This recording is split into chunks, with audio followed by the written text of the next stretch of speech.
नमस्कार दोस्तों, स्वागत है आपका वनडे एग्जाम सेंटर में। दोस्तों, आज के वीडियो में हम लोग बीए फिफ्थ सेमेस्टर हिंदी का जो पहला पेपर है जिसका नाम है साहित्य शास्त्र और हिंदी आलोचना, उसे संबंधित एक मॉडल पेपर का अध्ययन करेंगे।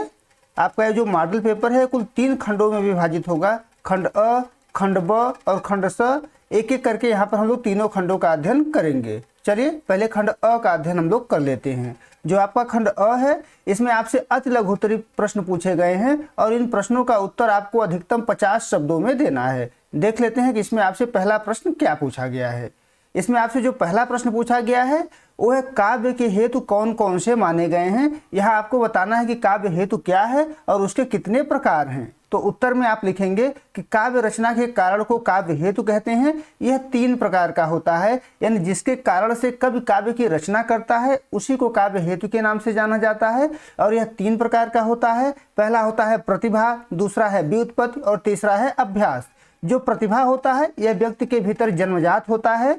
जो व्युत्पत्ति होता है यह शास्त्र ज्ञान होता है, लोक व्यवहार का ज्ञान होता है। और जो अभ्यास होता है वो प्रतिभा के माध्यम से, और जो हमारे पास व्युत्पत्ति होता है यानी कि जो ज्ञान होता है उसके माध्यम से हम जो अभ्यास करते हैं उसको इसमें रखते हैं। तो यही काव्य हेतु के 3 प्रकार माने जाते हैं। आगे बढ़ते हैं, दूसरा प्रश्न देख लेते हैं। दूसरे प्रश्न में आपसे पूछा गया है कि ध्वनि संप्रदाय के प्रवर्तक का नाम बताइए। ध्वनि संप्रदाय की स्थापना किसके द्वारा की गई है उनका नाम आपको यहाँ पर बताना है। तो उत्तर में आप लिखेंगे कि ध्वनि सिद्धांत का प्रवर्तक आचार्य आनंदवर्धन को माना जाता है। इनके द्वारा 9वीं शताब्दी में ध्वनि सिद्धांत दिया गया, यानी 9वीं शताब्दी में आचार्य आनंदवर्धन ने ध्वनि सिद्धांत की स्थापना की थी। आनंदवर्धन ने ध्वन्यालोक नामक पुस्तक लिखा है जिसमें उन्होंने ध्वनि को काव्य की आत्मा माना हुआ है और उन्होंने लिखा हुआ है कि ध्वनिरात्मा काव्यस्य, यानी ध्वनि ही काव्य की आत्मा है। इतना आपको इसके उत्तर में लिखना है। तीसरा प्रश्न देख लेते हैं। तीसरे प्रश्न में आपसे पूछा गया है कि शब्द शक्ति कितने प्रकार की होती है, नाम लिखिए। तो सबसे पहले आप बताएंगे शब्द शक्ति होता क्या है, फिर उसके कौन कौन से प्रकार होते हैं उसका नाम आपको यहाँ पर लिखना होगा। तो उत्तर में आप लिखेंगे कि जिस व्यापार या वृत्ति से शब्द का अर्थ ग्रहण करते हैं उसे शब्द शक्ति कहते हैं। यानी जिस व्यापार के माध्यम से हम शब्दों के भीतर निहित अर्थ को ग्रहण करते हैं उसी को शब्द शक्ति के नाम से जाना जाता है। आचार्य मम्मट के अनुसार शब्दार्थ संबंध शक्ति, अर्थात शब्द और अर्थ का संबंध ही शब्द शक्ति कहलाता है। और जो शब्द शक्ति होता है कुल 3 प्रकार का होता है। पहला है अभिधा, दूसरा है लक्षणा और तीसरा है व्यंजना। इतना आपको इसके उत्तर में लिखना होगा। अब आगे बढ़ते हैं, अगला प्रश्न देख लेते हैं। चौथा प्रश्न है, इसमें आपसे पूछा गया है कि कालरिज का पूरा नाम लिखिए। तो इसके उत्तर में आप लिखेंगे कि कालरिज का पूरा नाम सैमुअल टेलर कालरिज था। वह एक अंग्रेज कवि, आलोचक और दार्शनिक थे और इनके द्वारा कल्पना सिद्धांत का प्रवर्तन किया गया था। कल्पना सिद्धांत इनके द्वारा ही दिया गया था और बायोग्राफिया लिटरेरिया इनका प्रमुख ग्रंथ है। इतना आपको इसके उत्तर में लिखना होगा। आगे बढ़ते हैं, 5वां प्रश्न है। 5वें प्रश्न में आपसे पूछा गया है कि आचार्य रामचंद्र शुक्ल की प्रमुख आलोचनात्मक कृतियों का नाम लिखिए। तो रामचंद्र शुक्ल की जो आलोचनात्मक कृतियां हैं उसका नाम आपको यहाँ पर लिखना है। तो उत्तर में आप लिखेंगे कि आचार्य रामचंद्र शुक्ल हिंदी आलोचना के प्रमुख हस्ताक्षर हैं। इनके द्वारा सैद्धांतिक और व्यवहारिक दोनों आलोचना लिखे गए हैं। यहाँ पर हम लोग दोनों प्रकार के आलोचना ग्रंथों का नाम लिखेंगे। सबसे पहले हम लोग सैद्धांतिक आलोचना ग्रंथ लिखेंगे जिसमें पहला है रसमीमांसा, उसके बाद है काव्य में रहस्यवाद। फिर इसके बाद हम लोग उनका व्यवहारिक आलोचना ग्रंथ लिखेंगे जिसमें पहला है गोस्वामी तुलसीदास, फिर भ्रमर गीत सार, जैसी ग्रंथावली। इतना आप लिख देंगे तो आपके इस प्रश्न का उत्तर पूरा हो जाएगा। अब आगे बढ़ते हैं, अगला खंड देख लेते हैं। खंड ब है। इसमें आपसे लघु उत्तरी प्रश्न जो है पूछा गया है और प्रत्येक प्रश्न का उत्तर आपको अधिकतम 200 शब्दों में देना है। चलिए देख लेते हैं कि इसमें आपसे क्या पूछा गया है। इसमें आपसे पहला प्रश्न जो पूछा गया है, रस और ध्वनि सिद्धांत का संक्षिप्त विवेचन कीजिए। यानी इसी प्रश्न में रस सिद्धांत के बारे में और ध्वनि सिद्धांत के बारे में भी आपको बताना है। उत्तर में आप लिखेंगे कि रस और ध्वनि सिद्धांत का संक्षिप्त विवेचन इस प्रकार है। पहले हम लोग रस सिद्धांत का विवेचन करेंगे, उसके बाद हम लोग ध्वनि सिद्धांत के बारे में विवेचन करेंगे। इसमें आप लिखेंगे कि रस सिद्धांत भारतीय काव्यशास्त्र का सबसे प्राचीन सिद्धांत है। इसके प्रवर्तक आचार्य भरत मुनि हैं, यानी भरत मुनि के द्वारा ही 2री शताब्दी में इसका प्रवर्तन किया गया था। इनके ग्रंथ का नाम नाट्यशास्त्र है। भरत मुनि ने नाट्यशास्त्र नामक ग्रंथ लिखा था और इसी नाट्यशास्त्र नामक ग्रंथ में इन्होंने रस सिद्धांत की स्थापना की थी।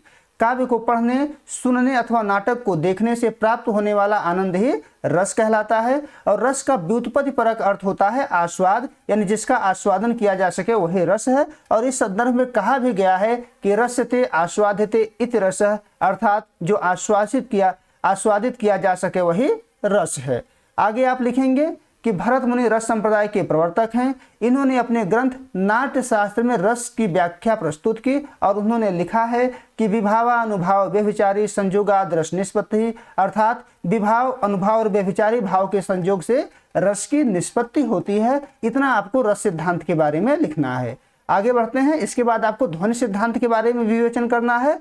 और ध्वनि सिद्धांत के बारे में आप लिखेंगे कि ध्वनि सिद्धांत की स्थापना 9वीं शताब्दी में आचार्य आनंदवर्धन के द्वारा की गई थी। आनंदवर्धन ने ध्वन्यालोक नामक ग्रंथ की रचना की, जिसमें उन्होंने ध्वनि सिद्धांत की विस्तृत चर्चा की है तथा उसके महत्व का प्रतिपादन भी उनके द्वारा इसमें किया गया है। और ध्वनि सिद्धांत की मान्यताएं निम्न है। उसके बाद हम लोग ध्वनि सिद्धांत की मान्यताओं को देखेंगे। पहली मान्यता है कि काव्य की आत्मा ध्वनि है। उन्होंने लिखा भी है कि काव्य आत्मा ध्वनि, यानी काव्य ही ध्वनि ही काव्य की आत्मा है। इसके बाद है कि अर्थ के 3 स्तर होते हैं। पहला है वाच्यार्थ, दूसरा है लक्ष्यार्थ और तीसरा है व्यंग्यार्थ। ये जो व्यंग्यार्थ है यही जो है ध्वनि के नाम से जाना जाता है। उत्तम काव्य वह है जहाँ व्यंग्यार्थ वाच्यार्थ से प्रधान होता है, वही उत्तम काव्य होता है। यानी जहाँ व्यंग्यार्थ की प्रधानता होती है उसी को उत्तम काव्य जो है इनके द्वारा माना जाता है। रस की अनुभूति केवल व्यंजना शक्ति द्वारा होती है, इसलिए रस ध्वनि काव्य का सर्वोच्च तत्व है। इतना इसके उत्तर में आपको लिखना होगा। आगे बढ़ते हैं। अब अगला प्रश्न देख लेते हैं। अगले प्रश्न में आपसे पूछा गया है कि आचार्य रामचंद्र शुक्ल की आलोचना दृष्टि की विशेषताएं लिखिए।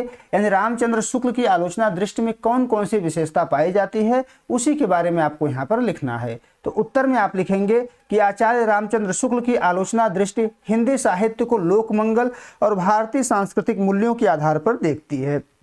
यह रसवादी और मनोवैज्ञानिक होने के साथ साथ साहित्य को सामाजिक दायित्व और लोक मर्यादा से जोड़कर उसका मूल्यांकन करती है। शुक्ल जी की आलोचना दृष्टि की निम्न विशेषताएं हैं। अब कौन कौन सी विशेषताएं पाई जाती हैं उसी का एक एक करके हम लोग यहाँ पर अध्ययन करेंगे। पहला है रसवाद, यानी शुक्ल जी की आलोचना दृष्टि में जो पहली विशेषता पाई जाती है वो है रसवाद। शुक्ल जी भारतीय काव्यशास्त्र के रस सिद्धांत को सबसे ऊपर रखते हैं। वह मानते हैं कि कविता का असली जो उद्देश्य होता है, असली जो मकसद होता है वो पाठक के हृदय में भाव को जगाना होता है, पाठक के हृदय में रस को उद्दीप्त करना होता है। दूसरी विशेषता है लोक मंगलवाद। वह आनंद को सिर्फ व्यक्तिगत खुशी तक सीमित नहीं रखते, उसके लिए कविता वही महान है जो समाज के कल्याण की बात करे। यानी शुक्ल जी उसी कविता को महान मानते हैं, उसी कविता को, उसी रचना को अच्छा मानते हैं जो समाज कल्याण की बात करता है, जो लोक मंगल की बात करता है। काव्य का अंतिम लक्ष्य केवल मनोरंजन करना नहीं होता है, बल्कि मनुष्य के भावों को परिष्कृत करके उसे लोक मंगल की ओर ले जाना होता है, सबका भला करना होता है। यानी जिस रचना में लोक मंगल पाया जाता है वही शुक्ल जी के दृष्टि में श्रेष्ठ रचना होता है। अगली विशेषता है साधारणीकरण। शुक्ल जी ने साधारणीकरण की नई व्याख्या की है और उन्होंने बताया है कि कविता में जब कवि किसी विशेष बात का वर्णन करता है तो वह बात सभी पाठकों के लिए सामान्य बन जाता है। कोई आलंबन है, जैसे राम है, यदि क्रोध करते हैं तो सबके मन में क्रोध आता है, यदि रोते हैं तो सभी लोग रोने लगते हैं। इसी को शुक्ल जी ने आलंबन तो धर्म का साधारणीकरण कहा है और बताया है कि जो साधारणीकरण होता है वो आलंबन का होता है, आलंबन तो धर्म का साधारणीकरण होता है और सभी जो पाठक होते हैं, जो दर्शक होते हैं, इसी कारण से एक जैसा महसूस करने लगते हैं। आगे बढ़ते हैं। अगली जो विशेषता है वो है महान कवियों का मूल्यांकन। यानी शुक्ल जी ने हिंदी के जो सर्वश्रेष्ठ महान कवि हैं उनका मूल्यांकन उनके द्वारा किया गया है। उन्होंने मुख्य रूप से सूरदास का मूल्यांकन किया है, तुलसीदास का मूल्यांकन किया है, जैसे जैसे महान कवियों का मूल्यांकन और विश्लेषण इनके द्वारा किया गया है। अगली विशेषता है इनकी आलोचना दृष्टि की वैज्ञानिक दृष्टिकोण। शुक्ल जी का आलोचना करने का जो दृष्टिकोण है वो अत्यंत वैज्ञानिक है। शुक्ल जी ने कवि को केवल उसकी कविता के आधार पर नहीं परखा, बल्कि उसे उसके युग यानी कि उसके समय और समाज के संदर्भ में भी देखा है। उनकी आलोचना तार्किक और वैज्ञानिक होती थी, यानी वह भावनाओं में बहकर नहीं बल्कि प्रमाण और तर्क के आधार पर अपनी बातों को रखते थे। प्रमाण और तर्क के आधार पर ही आलोचना करते हैं, यानी उनकी आलोचना जो है वैज्ञानिक दृष्टिकोण को साथ साथ लेकर के चलती है। इतना ही आपको इस प्रश्न के उत्तर में लिखना है। आगे बढ़ते हैं, अगला प्रश्न देख लेते हैं।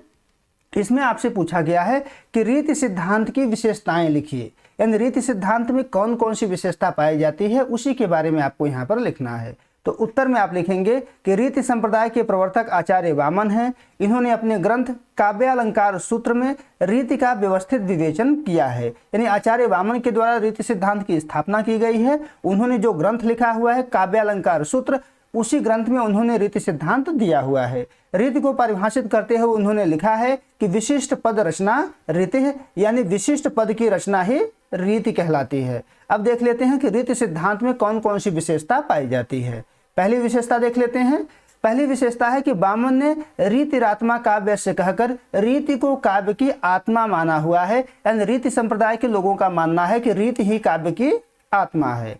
रीति का अर्थ है विशिष्ट पदों की रचना जो काव्य में सौंदर्य उत्पन्न करती है, जो काव्य के सौंदर्य की वृद्धि करती है। अगली विशेषता है कि यह जो सिद्धांत है रीति सिद्धांत, यह गुणों पर आधारित है। जो 3 प्रकार के गुण होते हैं, माधुर्य गुण, ओज गुण, प्रसाद गुण, यह उसी पर आधारित है, क्योंकि विशिष्टता गुणों के कारण ही आती है। जो पदों में विशिष्टता आती है इसके मूल कारण गुण ही होते हैं। अगली विशेषता है मुख्य रूप से 3 रीतियां हैं। वैदर्भी जो समास रहित होती है जिसमें माधुर्य गुण पाया जाता है, गौड़ी रीति जिसमें दीर्घ समास पाया जाता है जिसमें ओज गुण होता है, पांचाली रीति जिसमें मध्यम समास होता है। यानी मुख्य रूप से 3 ही रीतियां होती हैं, वैदर्भी, गौड़ी और पांचाली। अगली विशेषता है कि यह सिद्धांत काव्य को शैली के आधार पर विश्लेषित करने का आधार प्रदान करता है, यानी इसमें शैली का विश्लेषण किया जाता है। इतनी विशेषता आपको यहाँ पर लिखना है, इसके बाद आपका उत्तर पूरा हो जाएगा। अब आगे बढ़ते हैं, अगला प्रश्न देख लेते हैं। इसमें आपसे पूछा गया है कि नामवर सिंह की आलोचना दृष्टि पर टिप्पणी लिखिए, यानी नामवर सिंह की जो आलोचना दृष्टि है उसी का मूल्यांकन आपको करना है, उसी पर टिप्पणी आपको यहाँ पर लिखना है। तो उत्तर में आप लिखेंगे कि नामवर सिंह हिंदी साहित्य में प्रगतिवादी समीक्षा के एक सशक्त हस्ताक्षर हैं। इन्होंने आलोचना का आरंभ शुक्लोत्तर युग में किया, पर अपभ्रंश से लेकर समकालीन साहित्य तक अपनी कलम चलाई है। यानी शुक्लोत्तर युग में इन्होंने आलोचना का आरंभ किया था, लेकिन आलोचना अपभ्रंश से लेकर के समकालीन साहित्य तक इन्होंने लिखा हुआ है। प्रगतिवादी समीक्षा में इनकी अलग पहचान है। इनके आलोचना दृष्टि की विशेषता निम्न है। अब देखेंगे कि कौन कौन सी विशेषता इनकी आलोचना दृष्टि में पाई जाती है। पहला विशेषता है कि नामवर सिंह ने अपना आलोचकीय जीवन हिंदी के विकास में अपभ्रंश का योगदान से शुरू किया है, यानी उनका पहला जो आलोचना संबंधी ग्रंथ है वह है हिंदी के विकास में अपभ्रंश का योगदान। इससे अपभ्रंश के विभिन्न रूप एवं हिंदी के विकास में उसके योगदान का पता चलता है कि हिंदी के विकास में अपभ्रंश ने कितना योगदान दिया हुआ है। दूसरी विशेषता है कि अपने ग्रंथ छायावाद में नामवर सिंह ने इसकी नवीन व्याख्या की, यानी छायावाद की नवीन व्याख्या की तथा छायावाद की विशेषताओं को स्पष्ट किया, उसे राष्ट्रीय चेतना तथा रूढ़ियों के मुक्ति से जोड़ा, जो प्रगतिवादी समीक्षा के लिए एक उपलब्धि थी। अब आगे बढ़ते हैं, अगला विशेषता देख लेते हैं। तीसरी विशेषता है कि नामवर सिंह ने निराला की लंबी कविताओं जैसे सरोज स्मृति हो गया, राम की शक्ति पूजा हो गया, उसकी आलोचना बड़ी ही सहृदयता के साथ उनके द्वारा किया गया है। चौथा विशेषता है कि कविता के नए प्रतिमान में उन्होंने कविता के नए नए प्रतिमानों की चर्चा की है। पांचवी विशेषता देख लेते हैं। पांचवी विशेषता है कि कविता के नए प्रतिमान ग्रंथ में ही उन्होंने मुक्तिबोध की कविता अंधेरे में की आलोचना की है। मुक्तिबोध की जो कविता है अंधेरे में, उसकी आलोचना उन्होंने इसी ग्रंथ में की हुई है और उसे अस्मिता की खोज बताया है और उसे अभिव्यक्ति से भी जोड़ा हुआ है। अगली विशेषता है कि कहानी नई कहानी में नामवर सिंह ने नई कहानी के प्रवृत्ति पर भी विचार किए हुए हैं, नई कहानी पर भी चर्चा इनके द्वारा किया गया है। इतना आपको इसके उत्तर में लिखना है। अब आगे बढ़ते हैं, खंड 100 देख लेते हैं। खंड 100 में आपसे दीर्घ उत्तरीय प्रश्न पूछा गया है और यहाँ पर प्रत्येक प्रश्न का उत्तर आपको अधिकतम 500 शब्दों में देना है। देख लेते हैं कि आपसे इसमें कौन सा प्रश्न पूछा गया है। इसमें आपसे जो प्रश्न पूछा गया है वह कि काव्य के लक्षणों का विवेचन कीजिए। काव्य के कौन कौन से लक्षण होते हैं, विभिन्न आचार्यों ने काव्य के लक्षणों को किस प्रकार से परिभाषित किया हुआ है, उसी को आपको यहाँ पर लिखना है। तो उत्तर में आप लिखेंगे कि काव्य लक्षण से तात्पर्य कविता की परिभाषा से है, अर्थात कविता की परिभाषा को ही काव्य लक्षण कहते हैं। यानी कविता क्या होता है, इसके जवाब में जो आप परिभाषा लिखेंगे वही क्या कहलाएगा, काव्य लक्षण कहलाएगा। दूसरे शब्दों में जिन विशेषताओं के आधार पर हम किसी कविता को कविता कहते हैं, उन्हीं विशेषताओं को काव्य लक्षण कहा जाता है। यानी कविता की जो विशेषता होती है उन्हीं विशेषताओं को हम काव्य लक्षण के नाम से जानते हैं।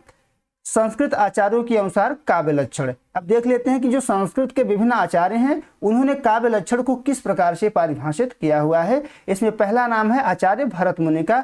भरत मुनि काव्य के लक्षणों पर विचार करने वाले पहले आचार्य हैं। उन्होंने अपने ग्रंथ नाट्यशास्त्र में काव्य की शोभा बढ़ाने वाले 36 लक्षणों का वर्णन किया है, पर स्पष्ट रूप से काव्य लक्षण का उल्लेख उन्होंने नहीं किया हुआ है। यानी इन्होंने नाट्यशास्त्र नामक ग्रंथ लिखा है, उस ग्रंथ में 36 लक्षणों का वर्णन तो किया है, लेकिन स्पष्ट रूप से काव्य के लक्षण का उल्लेख इनके द्वारा नहीं किया गया है।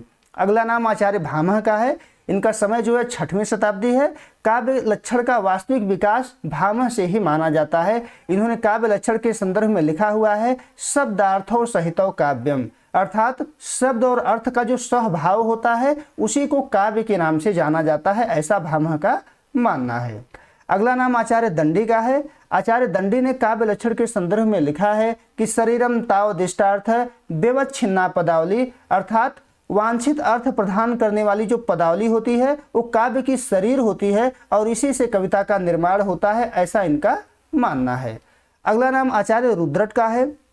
आचार्य रुद्रट ने शब्द और अर्थ दोनों को काव्य मानते हुए लिखा हुआ है ननु शब्दार्थो काव्यम, यानी शब्द और अर्थ दोनों को इनके द्वारा काव्य माना गया है। अगला नाम आचार्य मम्मट का है। आचार्य मम्मट ने लिखा हुआ है अपने ग्रंथ काव्य प्रकाश में काव्य लक्षण को परिभाषित करते हुए इनके द्वारा लिखा गया है कि तद दोषो शब्दार्थो सगुड़ा वनलंकृत पुनः क्वापि, अर्थात जो दोष रहित हो, तद दोषो जो गुण सहित हो, सगुड़ा यथासंभव अलंकार युक्त हो, शब्द और अर्थ, ऐसे शब्द और अर्थ को ही काव्य के नाम से जाना जाता है, ऐसा आचार्य मम्मट का मानना है। अर्थात जो दोष रहित हो, गुण सहित हो, यथासंभव अलंकार से युक्त हो, ऐसे शब्द और अर्थ को काव्य आचार्य मम्मट के द्वारा कहा गया है। आगे बढ़ते हैं। अगला नाम है आचार्य विश्वनाथ का, और आचार्य विश्वनाथ ने रस की स्थिति के आधार पर काव्य को परिभाषित किया हुआ है और उनके द्वारा लिखा गया है कि वाक्यम रसात्मक काव्यम, यानी रसात्मक वाक्य ही काव्य होता है, ऐसा आचार्य विश्वनाथ का मानना है। अगला नाम पंडित राज जगन्नाथ का है। इन्होंने शब्द के आधार पर काव्य लक्षण को परिभाषित किया है और बताया है कि रमणीयार्थ प्रतिपादक शब्द काव्यम, यानी रमणीय अर्थ का प्रतिपादन करने वाले शब्द ही काव्य कहलाते हैं, ऐसा पंडित राज जगन्नाथ का मानना है। इतना आपको इस प्रश्न के उत्तर में लिखना होगा। अब आगे बढ़ते हैं, अगला प्रश्न देख लेते हैं। इसमें आपसे पूछा गया है कि अरस्तु के विरेचन सिद्धांत का विश्लेषणात्मक विवेचन कीजिए, यानी अरस्तु के विरेचन सिद्धांत के बारे में आपको यहाँ पर लिखना होगा। तो उत्तर में लिखेंगे कि अरस्तु प्लेटो के शिष्य हैं। इनका विरेचन सिद्धांत अपने गुरु प्लेटो के काव्य संबंधी मान्यताओं के प्रतिवाद में दिया गया है। प्लेटो की मान्यता थी कि कविता हमारी भय, करुणा आदि क्षुद्र वासनाओं को उभारता है और आदर्श नागरिकता के मार्ग में बाधा पैदा करता है। यानी प्लेटो ने कविता की नकारात्मक व्याख्या की हुई थी, साहित्य की जो है नकारात्मक व्याख्या की हुई थी, और प्लेटो का मानना था कि जो कविता होता है ये हमारे भीतर भय को, करुणा को, हमारे भीतर जो वासना होता है उसको उभारता है और हमको आदर्श नागरिक बनने नहीं देता है। इसी कारण प्लेटो कविता की आलोचना करते हैं और उसे त्याज्य बताते हैं। अरस्तु इस विचार से सहमत नहीं थे और प्लेटो के इसी विचार के विरोध में उन्होंने विरेचन सिद्धांत दिया हुआ है। अब अरस्तु ने लिखा हुआ है कि कविता हमारी क्षुद्र वासनाओं का पोषण या दमन नहीं करता, बल्कि उसका विरेचन या निष्कासन करता है। यानी जो कविता है ये हमारे भीतर जो क्षुद्र वासना होती हैं, जो भय होता है, जो करुणा होता है, जो शोक होता है, इसको उभारता नहीं है, इसका पालन पोषण नहीं करता है, बल्कि उसका विरेचन करता है, उसको हमारे मस्तिष्क से, उसको हमारी भावनाओं से बाहर निकालता है, और इसी को विरेचन नाम इनके द्वारा दिया गया है। अब आगे देखते हैं कि विरेचन का अर्थ क्या होता है। विरेचन के लिए यूनानी में कैथारसिस शब्द का प्रयोग हुआ है, जिसका अर्थ होता है मल शुद्धि, निष्कासन या बहिर्गमन। यानी हमारे शरीर में जो मल है, जो निष्कासित योग्य पदार्थ है, उसको निकालना ही विरेचन के नाम से जाना जाता है। कैथारसिस जो है मूलतः चिकित्सा शास्त्र का शब्द है, जो रेचक औषधि के लिए प्रयुक्त हुआ है। रेचक औषधि मल निष्कासन या शरीर शुद्धि के लिए प्रयुक्त किया जाता है। अरस्तु ने इसका प्रयोग विचार शुद्धि के अर्थ में किया हुआ है। यानी अरस्तु ने जो विरेचन शब्द है इसका प्रयोग विचार शुद्धि के अर्थ में किया हुआ है। परवर्ती विद्वानों ने विरेचन का प्रयोग मूलतः 3 अर्थों में किया हुआ है। यहाँ एक एक करके हम लोग उसको समझने का प्रयास करेंगे। पहला है विरेचन का धर्मपरक अर्थ। विरेचन की जो पहली व्याख्या थी वो धर्म परक की गई, धर्म को आधार मान करके इसकी व्याख्या की गई है। इसके प्रमुख व्याख्याता गिलबर्ट मरे तथा लिवी हैं। इनके अनुसार यूनान में प्रतिवर्ष धार्मिक उत्सव का आयोजन किया जाता था जो शुद्धि का प्रतीक था तथा जिसका उद्देश्य पाप मुक्त जीवन व्यतीत करना होता था। लिवी के अनुसार अरस्तु के समय से ही यूनानी त्रासदी रोम में प्रवेश कर चुकी थी। यह धार्मिक अंधविश्वास का परिणाम था। उनका मानना था कि ऐसा उत्सव मनाने से दैवी आपदा को रोका जा सकता है। यानी कुल मिलाकर इनके द्वारा जो विरेचन का अर्थ प्रस्तुत किया गया वो धर्म के आधार पर इसका अर्थ प्रस्तुत किया गया। दूसरा है विरेचन का नीतिपरक अर्थ। विरेचन की नीतिपरक व्याख्या जर्मन विद्वान वार्नेज के द्वारा किया गया है। इन्होंने विरेचन का संबंध मनोविकारों से जोड़ा हुआ है और उनका मानना है कि करुणा और भय प्रबल और दुखद मनोवेग हैं। इन मनोवेगों की उत्तेजना द्वारा संपन्न अंतर्वृत्तियों का समंजन अथवा मन की शांति और परिष्कृत ही नैतिक अर्थ में विरेचन है। यानी इनके द्वारा विरेचन को नैतिक दृष्टि से देखा गया है। यानी वार्नेज ने इसकी व्याख्या नैतिकता को ध्यान में रख करके किया हुआ है। तीसरा जो व्याख्या हुआ विरेचन का कलापरक अर्थ, यानी विरेचन को कला के दृष्टि से विवेचित किया गया है। यहाँ पर विरेचन का कलापरक व्याख्या करने वाले प्रमुख विद्वान बूचर हैं। बूचर का मानना है कि त्रासदी का कार्य केवल करुणा या त्रास के लिए अभिव्यक्ति का माध्यम प्रस्तुत करना नहीं है, बल्कि इन्हें सुनिश्चित परितोष प्रदान करना है। इन्हें कला के माध्यम में ढालकर परिष्कृत तथा स्पष्ट करना है। यानी बूचर के द्वारा इसकी कलापरक व्याख्या की गई है। इतना आपको इसके उत्तर में लिखना होगा। उम्मीद है दोस्तों आपको ये वीडियो पसंद आया होगा। अगर आपको ये वीडियो अच्छी लगी तो आप हमारे चैनल को सब्सक्राइब कर लीजिए, वीडियो को लाइक और शेयर कर दीजिए। और आपका पेपर हो जाता है तो आप हमारे व्हाट्सएप नंबर 83 037 86 616 पर अपना पेपर जरूर भेजिएगा। बहुत बहुत धन्यवाद।